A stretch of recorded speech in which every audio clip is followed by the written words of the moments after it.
Bienvenidos, estimados alumnos, a las clases de Física 2. Por aquí les habla el profesor Luis Felipe Rojas para guiarlos en esta asignatura que vamos a estar viendo en este semestre online. Bien, la física definitivamente está en todas partes presente.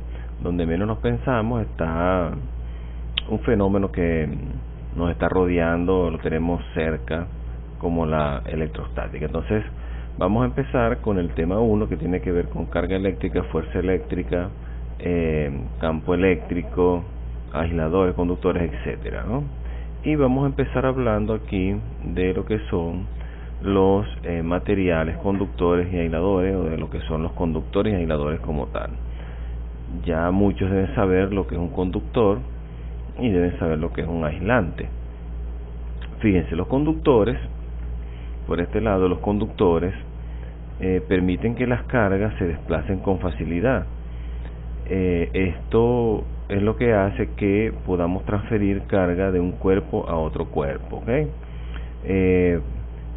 Parte de los electrones de estos tipo de materiales pueden moverse libremente dentro de la estructura atómica de estos conductores, de estos materiales, ¿no? El movimiento de los electrones es lo que permite que se pueda dar la transferencia de carga eléctrica de un cuerpo a otro sin ningún problema y que se haga con facilidad. Y algunos ejemplos de estos conductores serían el cobre, la plata, el oro, el aluminio, el wolframio, etcétera, ¿no? Muchos de esos generalmente son todos los metales, o los metales son conductores en la vida real. Cosa importante aquí en los conductores es que el movimiento de los electrones es lo que permite la transferencia de carga eléctrica, es decir, que dentro o internamente en la estructura de un material conductor, los conductores son los que van a lograr hacer que las cargas se desplacen de un lado a otro. Por otro lado, sin embargo, los aislantes no permiten el desplazamiento de cargas eléctricas, o en su defecto, muchos autores dicen también que permiten el desplazamiento de carga eléctrica, pero de una forma muy reducida, ¿okay? Muy poca carga eléctrica pudiera desplazarse, pero están conocidos como que no permiten el desplazamiento de cargas eléctricas. ¿Esto por qué? Fíjense, porque todos los electrones están ligados a los átomos próximos o átomos cercanos unos a otros, y eso hace que estén fuertemente enlazados y obviamente no se van a poder mover dentro de la estructura interna del aislante. Y normalmente la carga se queda en el cuerpo sin poder fluir. Ejemplos de estos aislantes, los materiales aislantes, por ejemplo, la lana, la madera, el vidrio, el plástico, el cuero, todos esos papel, todos esos materiales que no permiten la conducción o el desplazamiento de carga eléctrica. Por ejemplo, si nosotros llegáramos a tener una esfera totalmente descargada, y tenemos una varilla, por ejemplo, de cobre, y esa varilla de cobre la colocamos, la pegamos un borde hacia la esfera, y por el otro lado le conectamos alguna carga, la carga tranquilamente se va a desplazar por esa varilla de cobre y va a llegar a la esfera y la va a cargar, ¿ok? Muy bien. Entonces, continuando, vamos a ver la estructura interna del átomo, que es importante porque allí están los elementos básicos de la materia, ¿no? Entonces, el átomo es la unidad básica de un elemento que puede intervenir en una combinación química. Fíjense, el átomo, por supuesto, es extremadamente pequeño, muy pequeño, no es visible a los humanos. Su estructura interna se compone de partículas subatómicas que son los electrones, los protones y los neutrones. Importante aquí, fíjense, aquí tienen estos conceptos que yo les he puesto. Ahorita no lo voy a leer, lo voy a pasar a explicar acá. Interesante aquí es que la masa del protón es 1.67 por 10 a la menos 27 kilogramos. La masa del electrón de los neutrones, 1.67 por 10 a la menos 27 kilogramos. Estas dos son muy próximas, muy parecidas, pero la del protón es mayor que la del neutrón. Perdón, la del neutrón es mayor que el protón. Y la de la masa, estamos hablando de masa, ¿ok? La masa del electrón es 9,109 por 10 a la menos 31 kilogramos. Vamos a pasar ahora a meternos dentro del átomo para explicarles cómo está compuesto, o repasarle, vamos a decir, porque ya ustedes deben haber escuchado en algún momento la explicación de lo que es un átomo. Entonces, fíjense, el átomo, ¿verdad?, está compuesto dentro, esto azulito que ustedes ven aquí, esto azul es el núcleo del átomo, ¿verdad?, tal cual como lo dice aquí, el núcleo del átomo. Dentro del núcleo del átomo están los protones, que los he puesto aquí en rojito, y están los neutrones, que están aquí en color plata. Ellos están dentro del átomo, y fuera del átomo, que es la parte amarilla que se ve acá, fuera del átomo van a estar los electrones, que están acá, electrones. De esa manera es como están distribuidos. Ahora bien, dentro del átomo, el protón, por ejemplo, tanto el protón como el neutrón están formados por quark. Los quark conforman cada uno de esos elementos, esas partículas. En el caso del protón, están compuestos por 2 quarks de tipo up y un quark de tipo down. O sea, todos los protones van a tener 2 quarks tipo up y 2 quarks tipo down y un quark tipo down. Todos los protones, todos los que estén dentro del núcleo van a tener esa configuración. Y los neutrones va a ser al revés, van a estar también conformados por 3 quarks, pero 2 quarks son down y un quark es up. Esa sería la conformación dentro del núcleo en cuanto a neutrones y protones. Y los electrones van a estar fuera, girando en las órbitas alrededor del núcleo. Por aquí les he puesto, ya hablamos de la masa de cada uno de ellos y la carga de cada uno de ellos, también se las he colocado aquí. La carga en el electrón es negativa, muy importante esto. La carga en el electrón negativa es 1.6 por 10 a la menos 19 coulomb. Y la carga en el protón es igual a la del electrón en magnitud, ¿ok? 1.6 por 10 a la menos 19, pero es de carga positiva. Y el neutrón no tiene carga asociada, ¿ok? O está de forma neutra. Bien, seguimos. Ya que estamos hablando de carga, vamos a ver cómo se puede cargar un cuerpo.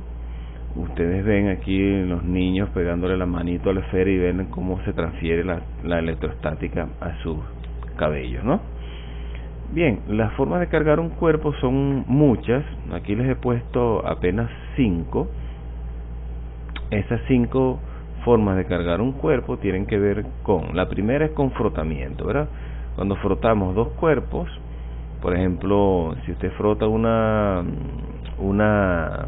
lana, una telita de lana con una esfera, se va a cargar de alguna manera electrostáticamente la esfera, ¿ok? Entonces, por frotamiento ocurre al frotar dos cuerpos. Por contacto, un cuerpo transfiere a otro, ¿verdad?, sus cargas o parte de la carga al entrar en contacto con ese otro cuerpo. Por inducción ocurre al acercar un inductor a un cuerpo. Si agarramos los inductores, puede ser un transformador o algo que implique un embobinado. Allí ese inductor se acerca a un cuerpo y puede llegar a transferir carga al otro cuerpo. Por efecto térmico es cuando al cuerpo es sometido a ciertas temperaturas y entonces por las altas temperaturas ocurre el desprendimiento de electrones de un cuerpo a otro cuerpo. Por efecto piezoeléctrico tiene que ver con oscilaciones, ¿verdad? Las oscilaciones de cristales de cuarzo, normalmente por compresión o dilatación, se da la transferencia de carga. Y fotoeléctrico es por incidencia de luz, cuando a través de la luz se le hace pasar carga o por ese efecto se hace pasar carga de un cuerpo a otro cuerpo. De aquí puedo resumirles algo importante, ¿verdad? Cuando un cuerpo es neutro, ¿verdad?, significa que tiene igual número de protones, que son los positivos, igual número de electrones. Si tiene 4 protones, va a tener 4 electrones. Eso sería un cuerpo neutro. En el caso de un cuerpo que esté cargado positivamente, eso significa que va a tener más protones que electrones. En el proceso de cargar un cuerpo, significa que este cuerpo transfiere electrones. O sea, cuando acercamos los dos cuerpos, un cuerpo a otro, para que haya la transferencia de carga, ¿verdad? Como que estemos cargando un cuerpo, el cuerpo que queda cargado positivamente porque le transfiere electrones al otro, y un cuerpo cargado negativamente es lo contrario, ¿verdad? Tiene más electrones que protones. Si estamos en el proceso de cargar un cuerpo, quiere decir que este cuerpo es el que está recibiendo la carga o que está recibiendo los electrones. Siguiendo, tenemos, en cuanto a la conservación de la carga, ya ustedes deben saber, ¿verdad?, que la carga eléctrica ni se crea ni se destruye. Lo que sí puede suceder es que se transfiera de un cuerpo a otro, entre moléculas, entre átomos, entre cuerpos, etcétera. Al transferirse carga eléctrica, la carga total de un objeto cambia. Eso lo dije ahorita con las 3 figuritas que les expliqué, pudiendo tener carga total positiva, negativa o neutra, como dijimos antes. Y otra cosa interesante es que un cuerpo con carga eléctrica neutra quiere decir que tiene igual número de cargas positivas y cargas negativas, ¿okay? No implica que no tenga carga. Esto es un concepto importante. Bien, hablando de las líneas de fuerza, antes de ello les voy a explicar, ¿verdad? Un cuerpo o una partícula cargada tiene asociado un campo eléctrico. Más adelante les voy a explicar lo que es campo eléctrico. Ese campo eléctrico podemos hablar de que está en cierta dirección en cuanto a esas partículas. En caso de que sean carga puntual, como en este caso, si esa carga puntual está cargada positivamente, que tiene mayor número de protones que electrones, entonces tanto el campo eléctrico como las líneas de fuerza salen de esa carga, salen hacia afuera. En el caso de que sea una carga puntual negativa, las líneas de fuerza y el campo eléctrico entra, o sea, se dirige hacia adentro, o sea, hacia la carga. Entonces, carga puntual positiva, las líneas de fuerza y el campo eléctrico salen de ella. Carga puntual negativa, las líneas de fuerza y el campo eléctrico entra a ella. Si vemos un par de cargas juntas, ¿verdad? Aquí las tenemos, por ejemplo, carga positiva y negativa. Las líneas de fuerza, como de la positiva salen y de la negativa entran, obviamente de la positiva salen y van a buscar a la negativa. Así es como se van a distribuir en el caso de que sean positivas y negativas las cargas, de esta manera, y esto es lo que se conoce como dipolo eléctrico, que lo vamos a ver ahí. Y en el caso que sean las cargas, en este caso, esta figurita que estoy poniendo aquí, que es positivas y positivas, entonces ahí fíjense que las líneas de fuerza no llegan a la otra carga, sino que salen y de alguna manera se van repeliendo y van hacia otra parte, pero no llegan de un lado a otro. El dipolo eléctrico es la forma más simple, ¿verdad?, más elemental de sistemas de carga. Okay, fíjense, un dipolo eléctrico elemental está formado por dos cargas iguales. Esas dos cargas iguales significa que tienen misma magnitud, ¿verdad?, pero son de polos opuestos. ¿Ok? Entonces, como dice aquí, el dipolo eléctrico elemental está formado por dos cargas iguales y de signo opuesto. Ellas van a estar separadas una distancia d, mucho menor que las distancias microscópicas que manejamos. Eso no lo vamos a poder ver nosotros con la vista, ¿no? Entonces, dos cargas separadas a cierta distancia d. La particularidad del dipolo eléctrico es que cada carga tiene una misma magnitud, o sea, tiene una magnitud igual. La característica principal del dipolo eléctrico tiene que ver con el momento dipolar. Y ese momento dipolar está dado por el producto de la carga, como las dos cargas, valga la redundancia, tienen la misma magnitud de carga, entonces el producto de esa carga, no el doble ni nada, sino el valor que tenga esa carga. Entonces el producto que existe entre ambas cargas en la dirección del eje del dipolo y sentido de la carga negativa a la positiva, va en sentido de la carga positiva, que es esta, hacia la negativa, ¿ok? Y ese momento dipolar está considerado como un vector. Entonces esta sería la ecuación: magnitud de la carga por la distancia. Eso me va a dar el momento dipolar que existe entre las dos cargas, ¿ok? O en el dipolo eléctrico. Esto es una característica interesante, esta tercera cosa que está acá, que dice que al colocar un dipolo eléctrico en un campo electrostático o eléctrico, el dipolo tiende a orientarse con su carga positiva apuntando en el sentido de las líneas del campo. ¿Por qué es esto? Vamos a poner esta figurita aquí, fíjense. Las líneas de fuerza, esta fuerza en condición normal, tomando que esto es una fuerza positiva y negativa, esta fuerza iría hacia acá, por esta misma línea iría hacia acá, pero al estar presente un campo eléctrico externo a ellos, las dos fuerzas, tanto de la carga negativa como de la carga positiva, se orientan paralelos al campo eléctrico,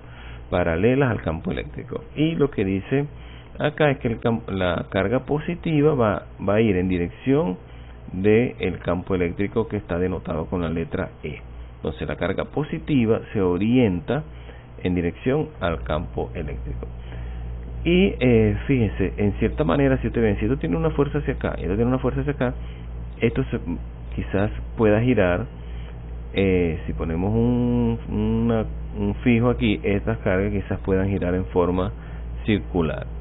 Y el dipolo eléctrico, ya en la figurita que mostré antes, también tiene el mismo efecto que vemos aquí en esta imagen. Que la carga positiva sale en las líneas de fuerza y llegan a la carga negativa. Muy bien, seguimos por acá. La medida que se usa para indicar lo que es la carga eléctrica es el coulomb. El coulomb es la unidad básica para medir la carga eléctrica, ¿verdad? Y está definido como la cantidad de carga transportada en un tiempo de 1 segundo por una corriente eléctrica de 1 amperio en la unidad o en la carga que estemos trabajando, ¿verdad? Y aquí, fíjense que aquí abajo dice que un coulomb es igual a 1 amper por segundo. Es una medida demasiado pequeña también y no la vamos a poder apreciar. O sea, el coulomb equivale a 6,241509 por 10 a la 18 veces la carga del electrón. Entonces, la unidad es el coulomb y significa que es la cantidad de carga transportada en 1 segundo por una corriente de 1 amper. Acá les he puesto las unidades básicas para la coulomb, que es la medida de la carga eléctrica. Esto para que refresquen lo que vieron en física en 5º año. Fíjense, está el coulomb, está milicoulomb, microcoulomb, nanocoulomb, hacia los valores pequeños, kilocoulomb, megacoulomb y gigacoulomb hacia el lado de los grandes, ¿ok? Muy bien, en cuanto a la cuantificación de la carga, es cuánta carga pierde o cuánta carga gana una partícula. Está definido de esta manera: la cantidad de carga, o sea, Q, que es la carga total en el cuerpo, es igual al número de carga, que es N, por el valor de cuánta carga eléctrica va a aumentar o va a disminuir la carga del cuerpo, ¿no? Entonces, esto, por ejemplo, un ejemplito sería: si un cuerpo tiene una carga eléctrica negativa de 2,5 milicoulomb, ¿cuántos electrones de sobra tiene el cuerpo? Entonces aquí estamos asumiendo que esto es una carga negativa. Entonces, fíjense, de la expresión de Q igual a N por E, vamos a despejar N para saber cuántos electrones, que es el número de cargas en exceso o falta que tiene el electrón. Entonces, N. Entonces N va a ser la cantidad de carga, que es 2,5 milicoulomb, sobre E, que es la cantidad base. Esta L, que es la cantidad base, es el 1.6 por 10 a la menos 19, que es del protón y del electrón, pero que cambia el signo, ¿verdad? Entonces, pero eso es, aquí lo vamos a usar positivo. 1.6 por 10 a la menos 19. Lo sustituimos allí y N nos da 1,56,25 por 10 a la 16. Eso quiere decir que al cuerpo le sobra esa cantidad de electrones. ¿Ok? Entonces de esa manera podemos saber cuántos electrones sobra tiene el cuerpo. En cuanto ahora a la ley de Coulomb, fíjense, esta ley fue establecida en memoria de Charles Coulomb, quien nació en el año 1736, y Coulomb fue el que la formuló por primera vez. Esta ley establece que dadas dos cargas Q1 y Q2 separadas por una distancia R, cada carga ejerce una fuerza sobre la otra, de manera que el par satisface el principio de acción y reacción. Fíjense, Coulomb, este fue el instrumento que él usó para medir lo que es una fuerza que se da entre las dos cargas, y eso se llamó balanza de torsión. ¿Cómo es este funcionamiento de la balanza de torsión? Van a haber dos cargas, por esta partecita, se transfiere la carga a la esfera que está acá, a esta esfera. Luego, esta esfera, las otras dos cargas, que son estas que están acá, estas dos, ellas son de carga positiva fija, ¿ok? Fuerzas cargadas positivamente. Al transferir carga aquí, si la carga es positiva, por ejemplo, si es positiva, como son iguales, lo que está dentro de la esfera, la bolita esta, se va a mover hacia, se va a separar pues de la carga negativa, positiva, perdón. De la carga positiva y positivo se repelen. Entonces en este caso, esta línea que se ve aquí, ahí estaba la escala. Entonces transferimos la carga por aquí, positiva, si es positiva, se llega a esta esfera, positivo y positivo se repelen, entonces va a existir un movimiento, y ese movimiento lo podía medir Coulomb en esta escala que está aquí graduada con esta cinta.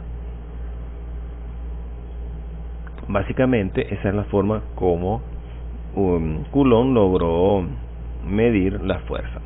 Y lo que dice el enunciado es esto que está aquí: dos cargas separadas, una distancia R, y entre ellas van a existir una acción y reacción. Vamos a ver más en detalle. Entonces, ¿cómo es esto? La interacción electrostática o fuerza electrostática F entre dos partículas cargadas, Q1 y Q2, dos partículas cargadas, dice Coulomb que es proporcional a sus cargas e inversamente proporcional al cuadrado de la distancia entre ellas, y la dirección es según la recta que las une. ¿Ok? Entonces quiere decir que la dirección va sobre la recta que une las cargas, y la magnitud es la proporción, es proporcional a sus cargas, o sea, el producto de las dos cargas, e inversamente proporcional al cuadrado de la distancia. Entonces fíjense, ¿no? Esta sería la ecuación de la ley de Coulomb, esta que está aquí. ¿Cómo sería? K, la fuerza que ejerce, aquí he puesto 1, 2, fuerza que ejerce Q1 sobre Q2 es igual al producto de una constante, que es la constante eléctrica en el vacío, K, por las dos cargas que están interviniendo, que son Q1 y Q2, sus magnitudes, ¿verdad? Q1 y Q2, y dividido entre la distancia de separación, que es esta R12 que he colocado aquí, al cuadrado, que esa es esta distancia que está acá, R12.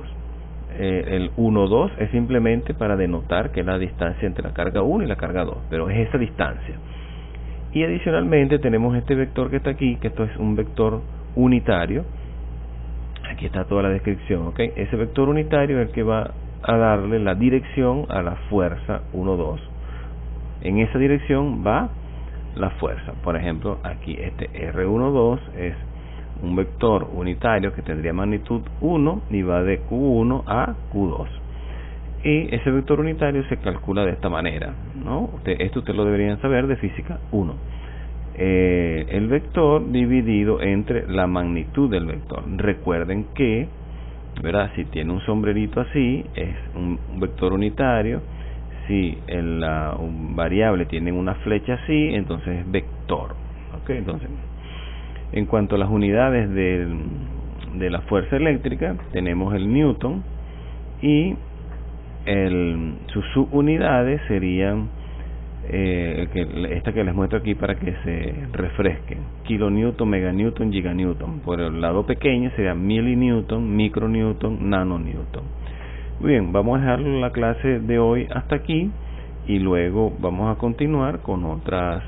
En las próximas clases seguiré grabándoles videos. Chévere, sigan las instrucciones que les voy a dejar en Schoology. Saludos.